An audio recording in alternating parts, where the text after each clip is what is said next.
Good morning, everyone. This is Dana from NexGen on this fabulous Freedom Fitness Friday. We are now in week 51 of my fitness journey. I am so proud of the fact that I've been accountable to you each and every week. I hope that you've gained knowledge from my lessons learned and the research on various topics as it pertains to physical wellness. If you remember in week 24, I talked about journaling and how I used journals to plan. This week, I'm going to share my journals. I started out with a ring planner, as I'm sure most of you have if you worked for the federal government. Now, I was not only able to write in this planner, I was also able to print and insert pages into the planner. So the ring-bound planners gave me the flexibility to take pages in and out. The disadvantage I found was that I used too much paper.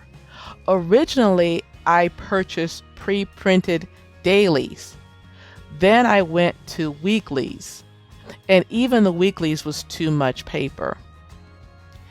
So I still use the ring-bound planners, but pretty much for printing my notes or things that I need that I got from my computer. When I decided I was going to retire, I purchased a hardcover 5-year monthly planner. This planner didn't take up too much space, and I was able to see everything at a glance. My intention was to retire in 2023. Fortunately, I was able to retire 42 months earlier. And as you can see, I was able to use stickers that I'll talk about later. Afterwards, I started purchasing 18-month weekly planners, and I use this for planning and journaling purposes. So I was able to use more space. My first month started July 2017.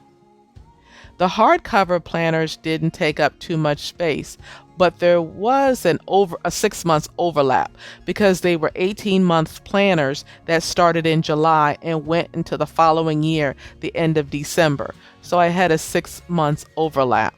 So what I did was I purchased a 12-month planner just for 21 to 22 to cover any type of gap that I may have.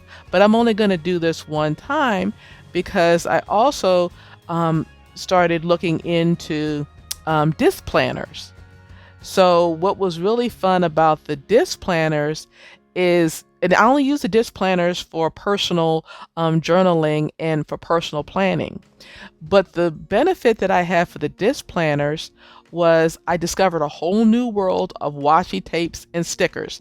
Now, not that I couldn't use them in the other planners, but I really started using them in the disc-bound planners.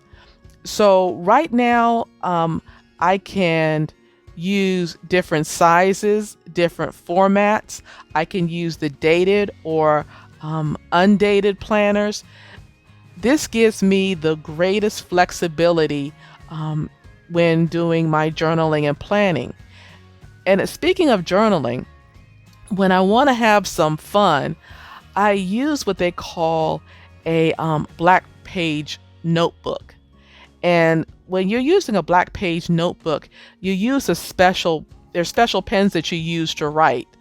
And I used to use black page notebooks when I was in college.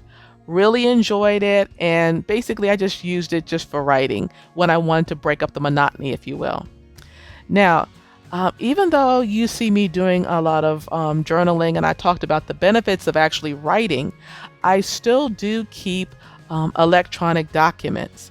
So I keep them stored, and what's really good about this device is that the ports I can use for not only my iPad, but I could also use for my laptop, which is really really something really cool that I like. So of course, I had to get some bling to decorate it. That was just something new. So I'm learning all these wonderful things in retirement that I'm enjoying. So hopefully you got something out of my journaling and planning things that I use. So again, I use I still use my ring bound. I use my book bound.